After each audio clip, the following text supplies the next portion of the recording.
हाय movie mania Hindi. आज मैं एक पोस्ट एपोकैलिप्टिक ड्रामा फिल्म की व्याख्या करने जा रहा हूँ जिसे कार्गो स्पॉइलर कहा जाता है। आगे देखें और ध्यान रखें कि फिल्म का शुरुआत में हम एक जोड़े एंडी और काई के साथ उनकी 1 साल की बेटी से मिलवाते हैं। दुनिया में रोजी एक वायरस से तबाह हो गया है जो 48 घंटों में लोगों को लाश में बदल देता है।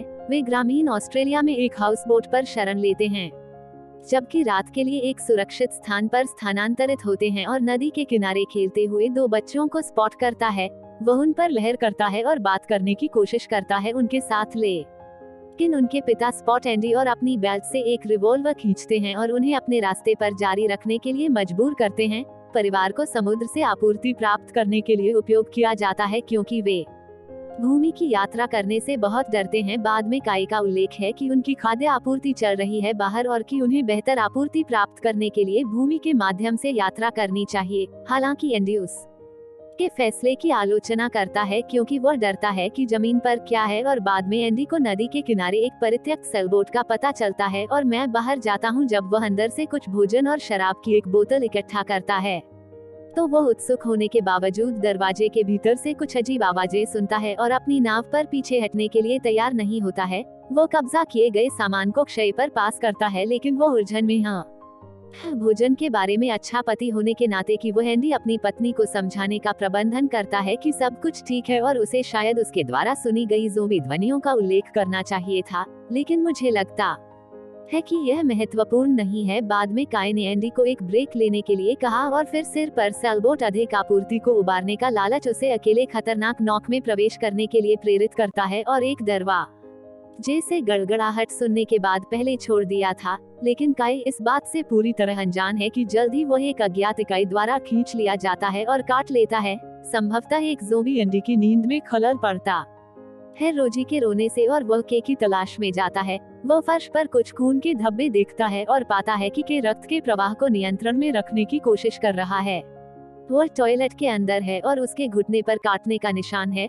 फिर वह एक रुकसाक की खोज करती है जिसे एंडी ने पहले नॉक से प्राप्त किया था। एक ब्रेसलेट पहनता है जो यह नता है कि एक संक्रमित कितना समय बचा है और साथ ही एक जलसेक जो मस्तिष्क को कम करता है और एक संक्रमित को एक ज़ोंबी में दर्द रहित रूप से संक्रमण की अनुमति देता है। एंडी और के अपने उद्देश्यों पर चर्चा करत ये भावनात्मक चर्चा के बाद परिवार के लिए काई की कमजोरियों का खुलासा करते हुए परिवार अंततः हाउसबोट छोड़ने और अगले दृश्य में चिकित्सा सहायता लेने का निर्णय लेता है। थ्यूमी एक छोटी आदिवासी लड़की को दिखा या गया है अपने घर से निकलने के बाद एक स्केचबुक में डूडलिंग। वह एक मरे हुए खरगोश को एक छेद में फेंक देती है। वह अचानक गड़गड़ाहट की आवाज सुनती है और अपने कानों पर हाथ रखती है। ऐसा लगता है जैसे वह बाद में कुछ खिलाने की कोशिश कर रही है। एंडी और के पास एक कार का पता लगाते हैं। वे लगभग एक ज़ोंबी को चकमा देते हैं। उनके पास आते ही वे गाड़ी चलाते हुए कुछ समय के बाद गाड़ी रोक देते हैं ताकि एंडी एक नक्शे का अध्ययन कर सके क्योंकि के रोजी का डायपर बदलना शुरू करता है। टी मुर्गी फर्श पर गिरती है और हर जगह खून की उल्टी करती है। एंडी कार से बाहर कूदता है और तेजी से उसे शांत करता है। कहीं और कोई आवाज नहीं सुनता के अपन चेतना को पुनः प्राप्त करता है और अपने घाव की जांच करता है जो पीली कीचड़ टपक रहा है। वह एंडी पर चिल्लाती है क्योंकि वह कार से बाहर निकलती है। इस बात से नाराज है कि वह अपनी ज़ोंबी प्रगति को उससे गुप्त रखने की कोशिश कर रहा है। वह अपनी बच्ची को संक्रमित करने के बारे में चिंतित है। उसकी चिंताएं एंडी उसे शांत करती है और उसे एक और भागने से रोकने के लिए उसका पीछा करने के लिए राजी करती है। वह रास्ते में दरवाजे के घुंडी को तोड़ता है और सड़क पर एक अजीब दिखने वाले लड़के से विचलित हो जाता है जिसके परिणामस्वरूप कार घंटों बाद एक पेड़ से टकरा जाती है और एंडी होश में आ जाता है और के को जगाने की कोशिश करता है लेकिन पाता है कि वह पहले से ही एक ज़ोंबी में बदल गया है। उसके होंठ और आंखें पीले मवाद से भर गई हैं। एंडी डर गया है और रोजी के साथ भागने की कोशिश करता है लेकिन उसके द्वारा काट लिया जाता है। ऐसा करने का प्रयास करते समय कुछ प्रयासों के बाद एंडी कार से बाहर निकलने का प्रबंधन करता है और पैदल गंतव्य की ओर जाने से पहले काई को एक इंजेक्शन लगाता है। वह अपने परके का टाइमर ब्रेसलेट डालता है और अपनी पीठ पर रोजी बांधता है। छोटी लड़की रोने लगती है और उसे अपनी मां की याद आती है लेकिन एंडी जल्दी से आराम के लिए एक छोटे से पड़ाव के दौरान के परफ्यूम लगाकर उसे शांत कर देता है और एंडी को पता चलता है कि जिस व्यक्ति ने उनकी दुर्घटना का कारण बना वह उसे एक ज़ोंबी के रूप में पहचानता है और खुद को बचाने के लिए तैयार करता है। अचानक थ्यूमी प्रकट होता है और ज़ोंबी लड़के को विचलित करने का प्रयास सा करता है। जो बाहर निकलता है उसके पिता ने अनुरोध किया कि एंडी उससे दूर रहे और एक चट्टान से अपना हाथ काट दे जिससे खून टपकने लगे। ऐसा लगता है कि उसके ज़ोंबी पिता को उसकी ओर आकर्षित करने के बाद कुछ चलने के बाद एंडी एक स्कूल में प्रवेश करता है और एडा नामक एक सेवानिवृत्त प्रशिक्षक से मिलता है। वह उसे धोने में सहायता करती है उसके घाव और उसे सूचित करता है कि क्षेत्र के सभी आदिवासी लोग चले गए हैं, जिसमें उसके कई पूर्व छात्र भी शामिल हैं। वह भी उसे एससीएच में रात बिताने का अनुरोध करती है। बाद में एंडी ने आदिवासियों द्वारा शुरू की गई एक आग को नोटिस किया और एक महिला भी जो रात में थ्यूमी से संपर्क करने की कोशिश कर रही है। उसे ज़ोंबी संक्रमण के कारण अपना पहला दौरा पड़ता है। वह खून की उल्टी करना शुरू कर देता है और अगली सुबह वह उठता है और बाहर चला जाता है एडा से मिलने के लिए, जो उसे थ्यूमी के पिता विली का तलाश करने का आग्रह करता है क्योंकि वह रोजी को देखेगा। वह एंडी को आदिवासियों से दूर रहने की सलाह देती है क्योंकि वे किसी भी लाश या संक्रमित की हत्या करते हैं जो बातचीत के बाद उनके पास आते हैं और रास्ते में एक बार फिर बाहर निकल जाते हैं। एंडी कुछ खंडहरों पर रोजी पानी देने के लिए रुकता है क्योंकि वह बाहर निकलता है। वह कई लाशों को जमीन में दफन कर देता है। उनमें से एक उठता है और उसका पीछा करना शुरू कर देता है और वह एक कार ढूंढता है और उसे चोरी करने की कोशिश करता है, लेकिन विक नाम के एक लड़के द्वारा रोक दिया जाता है जो उसे ज़ोंबी से बचाता है जो उसका पीछा कर रहा था। विक एक टैंक के नीचे फंस गया है और वह एंडी को कार की चाबियां सौंपता है, बदले में वादा करता है कि वो उसे पहले बचाएगा। एंडी तुरंत सहमत हो जाता है और विक को निचोड़ने वाले वजन को हटाने के बाद वह कार शुरू करता है और फिर कार में दौड़ता है और निम्नलिखित दृश्य में लाश को पीछे छोड़कर डरता है। विक ड्राइव एंडी अपने अभयारण्य में, जो मूल रूप से एक गैस प्लांट चौकी थी जहां वह काम करता था। लोरेन, विक की पत्नी, चुपचाप एंडी विक से मिलने के लिए आश्चर्यचकित हो जाती है। फिर एंडी को लोरेन के साथ रस्सी छोड़ने का निर्देश देती है ताकि दो आदमी एक साथ काम कर सकें और कुछ भोजन का शिकार कर सकें और कुछ लाशों को मार सके। विक का मानना कि एक बार जब देश सामान्य हो जाएगा तो लोग तरसेंगे। पैसा फिर से ही सा प्रकार उसका काम लाश के समूहों को मारना है और उनके सामान को जब्त करना है। स्वस्थ जीवित व्यक्तियों को पिंजरों में डालकर लाश को चकमा देना है। इस बीच एंडी नोटिस विक को एक पिंजरे के अंदर बंधक बनाकर आश्रय के अंदर चिढ़ जाता है, जबकि लोरेन रोजी की देखभाल कर रहा है और कोशिश कर रहा है उसे खुश करो। उसे अपने पेट विक पर कुछ पीले कीचड़ जैसी चीज का पता चलता है और दूसरी ओर एंडी एक अलग पिंजरे में जाता है। वह हंगो का उपयोग करता है, एक रेडियो और डी रक्त लाश को आकर्षित करने के लिए, जो लड़कों के आश्रय में लौटने के बाद एंडी को थोड़ा सा संदेह करता है। लोरेन थोड़ी देर के लिए रोजी को साफ करने के बारे में चर्चा करता है क्योंकि एंडी अपनी बेटी के साथ उसे एक अस्थायी पालने में डालने से पहले खेलता है। उसका हाथ खुद को इस भयानक स्थिति में देखकर चिकोटी काटने लगता है और यह जानते हुए कि रोजी सुरक्षित हाथों में है और वह आश्रय के बाहर एकांत स्थान पर जाता है और खुद को मारने की कोशिश करता है। लेकिन इससे पहले कि वो ऐसा कर पाता, लोरेन उसका सामना करता है और बताता है कि वो विक की पत्नी नहीं है और उस विक ने उसे अनुमति देकर खुद को बचाया। पति और अन्य गैस प्लांट के कर्मचारी मर जाते हैं क्योंकि वे विक से बात कर रहे हैं। कहीं से भी प्रकट होता है और एंडी को बाहर निकालने के लिए अपनी राइफल के बट का उपयोग करता है। जब एंडी जागता है तो वह खुद को उसी पिंजरे में पाता है जैसे थ्यूमी। एंडी फिर डॉमी से उसे पाने में मदद करने के लिए कहता है।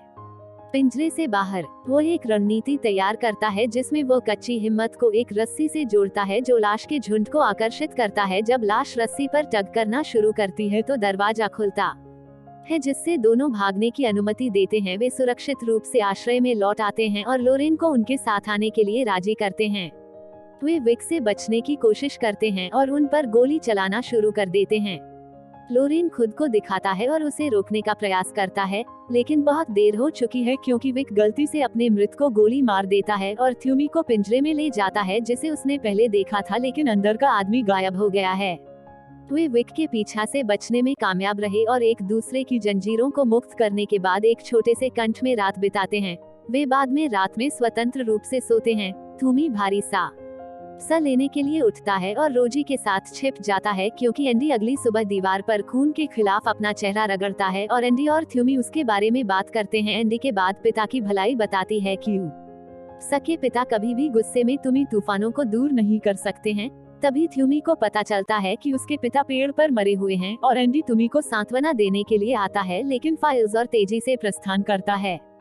उसके बाद उसे एक और नर्वस ब्रेकडाउन होता है जब उसे पता चलता है कि उसके पास बहुत कम समय बचा है इससे पहले कि वो पूरी तरह से एक ज़ोंबी में बदल जाए। कुछ समय बाद वह अपने सिर को पृथ्वी में दफनान का प्रयास करता है। जैसे अन्य लाश थ्यूमी पेड़ के पास खड़ा होता है लेकिन दिल टूट जाता है, लेकिन रोजी का रोना सुनता है और उसकी सहायता के लिए दौड़ता है। जब एंडी जागता है तो वह थ्यूमी से हैरान होता है, जिसन अगले दृश्य में नदी तक पहुंचने में उसकी सहायता करने के लिए चुना है। वे मोटरबोट से कैंप ग्राउंड तक जाते हैं जहां एंडी ने आखिरी बार परिवार को खेलते हुए देखा था। उन्हें एक आरवी मिल गया था और इसकी जांच करें, लेकिन उसके बाद इसे खाली पाए एंडी और रोजी परिवार की तलाश करते हैं, जबकि थ्यूमी पीछे रहता है और अंत में पिता से मिलता है, लेकिन पता चलता है कि वो दूसरी बार एक ज़ोंबी हमले से संक्रमित हो गया है। जब आदमी ने अपनी भरी हुई राइफल को आदमी को दिखाया, पता चलता है कि इसमें 6 गोलियां हैं, जिनमें से 2 को वह अपने और अपने परिवार पर इस्तेमाल करने के बाद बरकरार रख सकता है और वह आदमी को अपने परिवार को खत्म करने के लिए मनाने की कोशिश करता है, लेकिन वह असफल हो जाता है। डाई छोड़ रहा है 4 गोलियों की दूरी में सुना जा सकता है। पूरे परिवार के मरने के बाद वह उनमें से प्रत्येक की आवाज पर झपकाता है और बंदूक लेता है और विचार करता है कि खुद को गोली मारनी है या नहीं, क्योंकि एंडी विचार कर रहा है कि थ्यू कहीं से भी यह घोषणा करता है कि वह अपने घर लौटने के लिए तैयार है।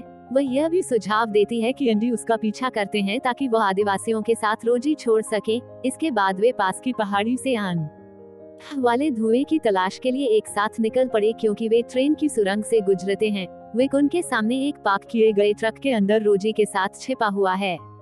ट्रक के रूप में एंडी शूट राउंड को विचलित करने का प्रयास करता है, लेकिन हर बार चूक जाता है क्योंकि 2 लोग अधिक हिंसक हो जाते हैं। विवाद के बाद छाया से उभरता है और ट्रक से तुमी को घसीटता है। फिर वो उसके सिर को रेल पर दस्तक देता है, जबकि थ्यूमी एगोनी विक ग्रैब में रहता है। रोजी की पकड़ एक लंगड़ा एंडी थ्यूमी पर जांच करने के लिए उठता है, जो अभी भी जीवित है। वह फिर रोजी के साथ विक पाल ना पाता है। वह विक के पास बैठता है और अपनी बेटी को पहले विक के मना करने पर वापस मांगता है, लेकिन वो अंततः वापस आ जाता है। बच्चा लॉरेन की असामयिक मृत्यु का शोक मनाते हुए तीनों ने अपनी यात्रा जारी रखी और अपने गंतव्य की ओर अपना रास्ता जारी रखा, और बहुत कम समय का साथ एक ज़ोंबी में बदलना शुरू हो गया और एंडी रोजी की तलाश करने का वादा करने के लिए थ्यूमी से भीख मांगता है, जिसके साथ वह अलविदा का आदान प्रदान करता है, इस डर से कि वह किसी को नुकसान पहुंचा सकता है, और एक गार्ड के साथ अपना मुंह ढक लेता है।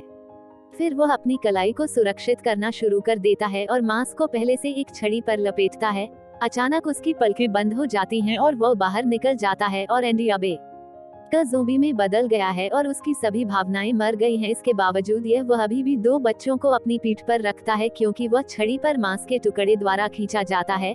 अंततः वे आदिवासी शिविर में पहुंचते हैं। योद्धा एंडी देखता है, जबकि थ्यूमी और रोजी उसकी मां द्वारा स्वागत किया जाता है। योद्धाओं में से एक के बारे में एंडी को अपने भाले से मारो, लेकिन सुमी ने हस्तक्षेप किया। फिर वह केई की इत्र का बोतल लेती है और उसे एक अंतिम स्प्रिट देती है। एंडी को उस सुगंध से जागरूकता में वापस लाया जाता है, जो याद दिलाती है उसे डीएस की रोजी अब सुरक्षित हाथों में है। उसके बाद थ्यूमी अंततः योद्धा को अपने दुख से बाहर निकालने की अनुमति देता है। अंतिम दृश्य में आदिवासी लोगों को एक आश्रय की यात्रा करते हुए दिखाया जाता है, जहां उन्हें जनजाति के कई सदस्यों द्वारा गर्मजोशी से प्राप्त किया जाता है। थ्यूमी और उसकी मां द्वारा जांच की गई। जब वे शब्दों को देखते हैं तो उसके पेट पर सफेद रंग में लिखा हुआ धन्यवाद। इस तरह के और वीडियो के लिए सदस्यता लें और सूचनाओं को चालू करें, और चैनल की मदद करने के लिए एक लाइक छोड़ें। देखने के लिए धन्यवाद।